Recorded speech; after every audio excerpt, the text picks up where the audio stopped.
प्रभु की स्तुति। आप इस चैनल को रोजाना सुनकर 1 साल में बाइबल पढ़ सकते हैं। Please subscribe and support. आज के बाइबल अध्याय। यिर्मयाह भविष्यवक्ता की पुस्तक अध्याय 35। यिर्मयाह भविष्यवक्ता की पुस्तक अध्याय 35। योशिय्याह के पुत्र यहूदा के राजा यहोयाकीम के राज्य में यहोवा की ओर से यह वचन यिर्मयाह के पास पहुंचा। रेकाबियों के घराने के पास जाकर उनसे बातें कर और उन्हें यहोवा के भवन की एक कोठरी में ले जाकर दाखमधु पिला।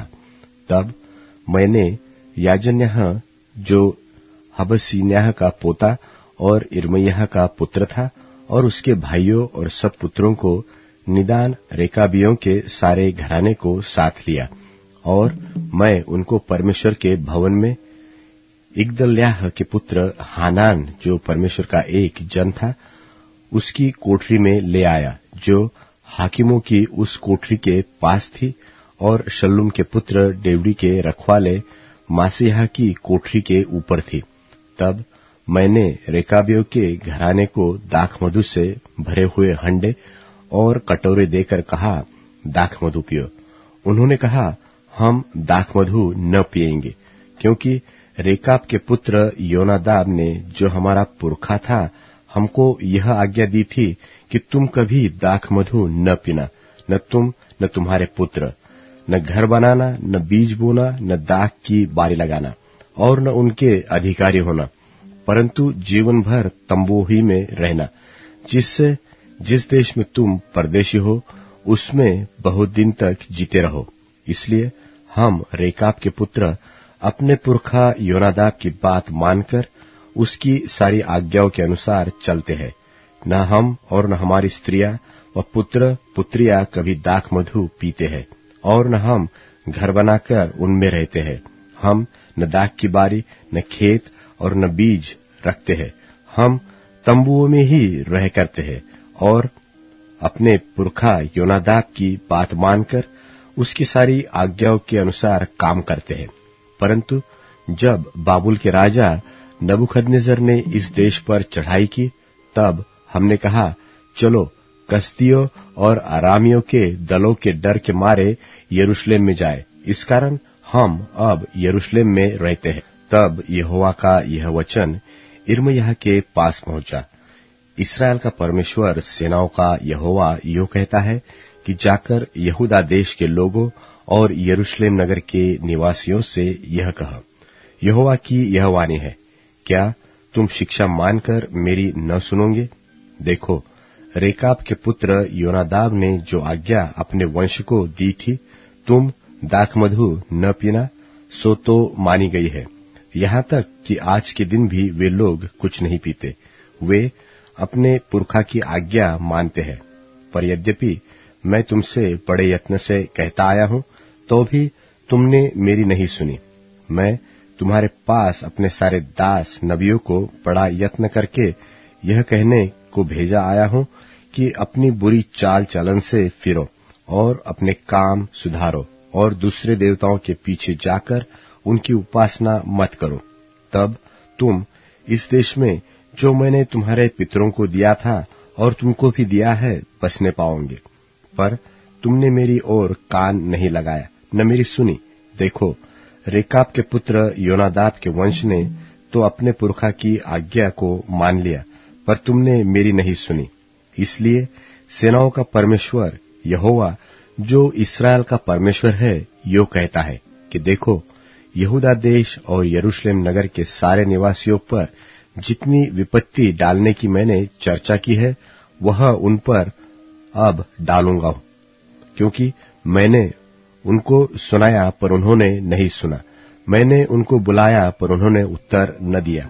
और रेकाबियों के घराने से यिर्मयाह ने ये कहा, इस्राएल का परमेश्वर सेनाओं का यहोवा तुमसे यो कहता है, इसलिए कि तुमने जो अपने पुरखा योनादाब की आज्ञा मानी, वरन उसकी सब आज्ञाओं को मान लिया और जो कुछ उसने कहा उसके अनुसार काम किया है, इसलिए इस्राएल का परमेश्वर सेनाओं का यहोवा यो कहता है, रेकाब के पुत्र योनादाब के वंश में सदा ऐसा जन पाया जाएगा जो मेरे सन्मुख खड़ा रहे।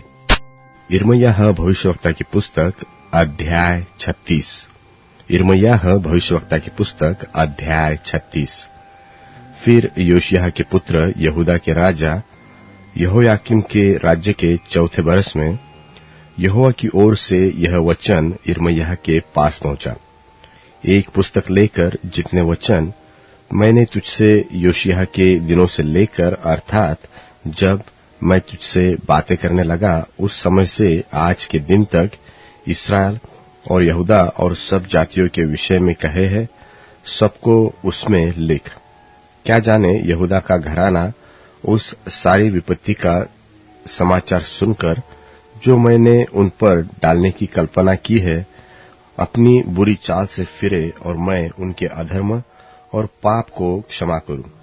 सो यिर्मयाह ने नेरिय्याह के पुत्र बारूक को बुलाया और बारूक ने यहोवा के सब वचन जो उसने यिर्मयाह से कहे थे उसके मुख से सुनकर पुस्तक में लिख दिए।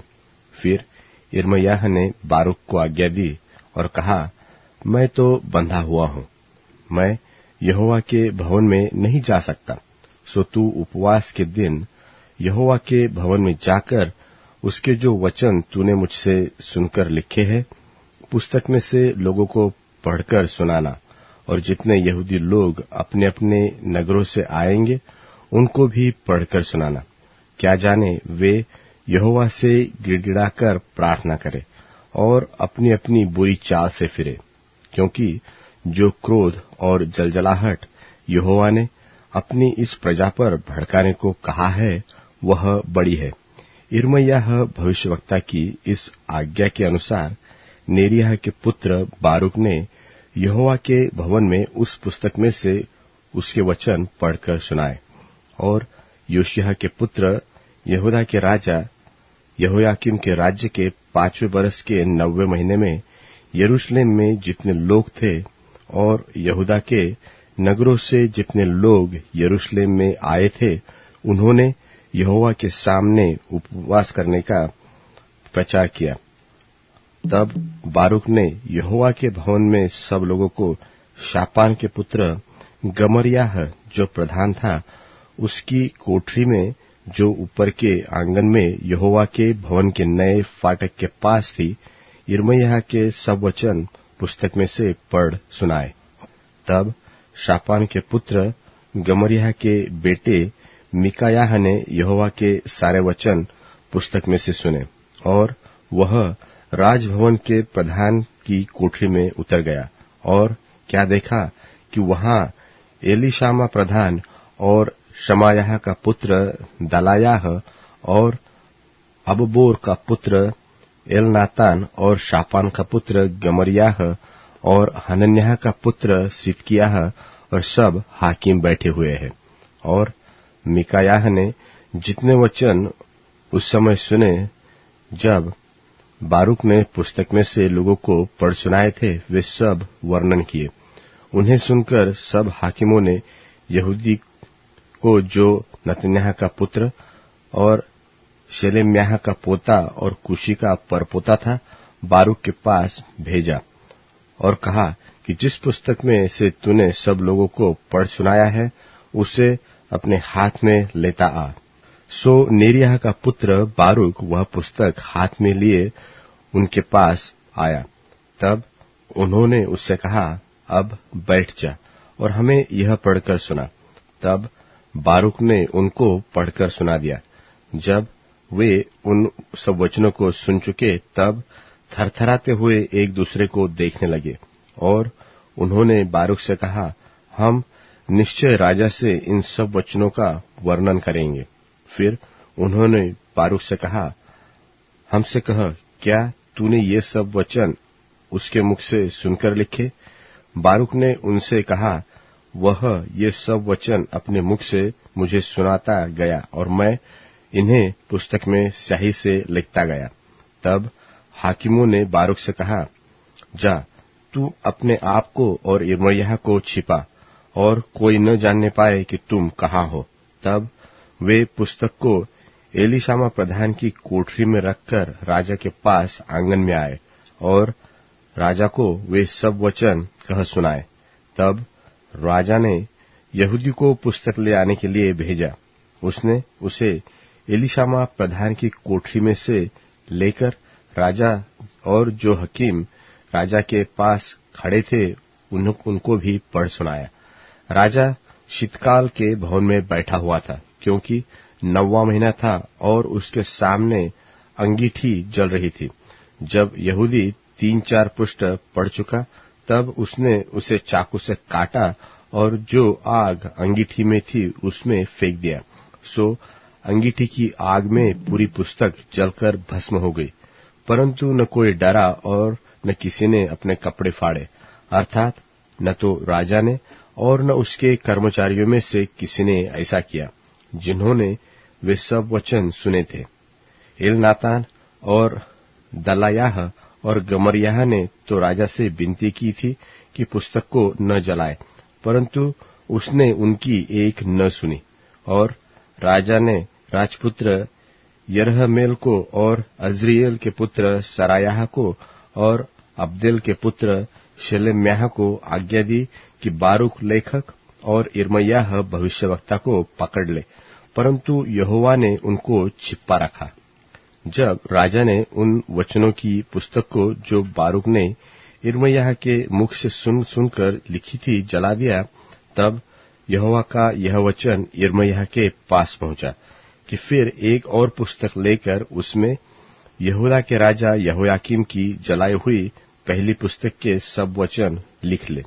और यहूदा के राजा यहोयाकीम के विषय में कहा कि यहोवा यो कहता है, तूने उस पुस्तक को यह कहकर जला दिया है कि तूने उसमें यह क्यों लिखा है कि बाबुल का राजा निश्चय आकर इस देश को नाश करेगा, और उसमें न तो मनुष्य को छोड़ेगा और न पशु को।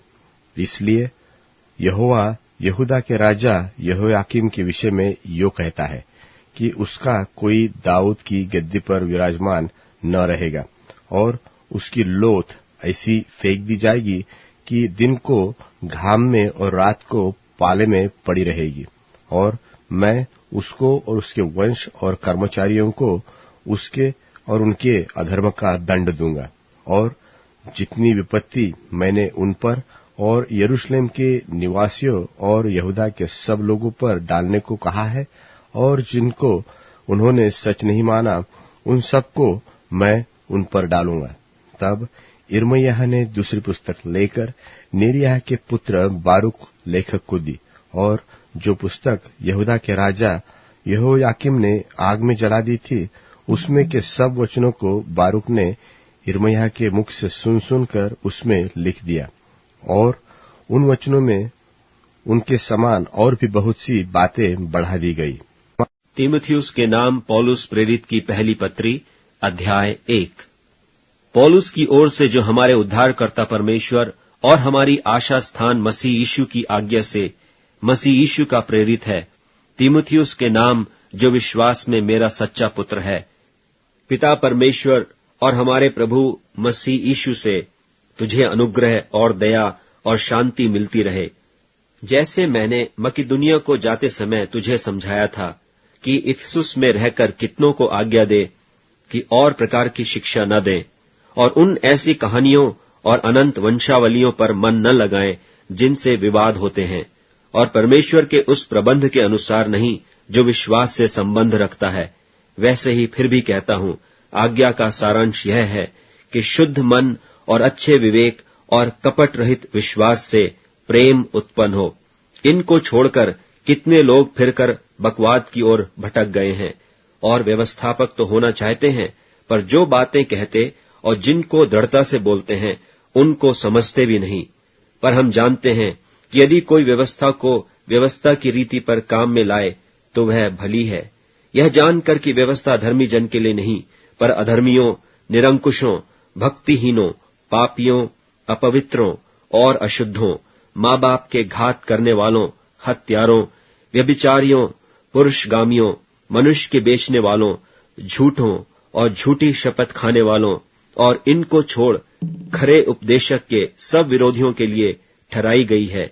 यही परम धन्य परमेश्वर की महिमा के उस सुसमाचार के अनुसार है जो मुझे सौंपा गया है। और मैं अपने प्रभु मसीह यीशु का, जिसने मुझे सामर्थ दी है, धन्यवाद करता हूं कि उसने मुझे विश्वास योग्य समझकर अपनी सेवा के लिए ठहराया। मैं तो पहले निंदा करने वाला और सताने वाला और अंधेर करने वाला था, तो भी मुझ पर दया हुई, क्योंकि मैंने अविश्वास की दशा में बिन समझे बूझे ये काम किए थे।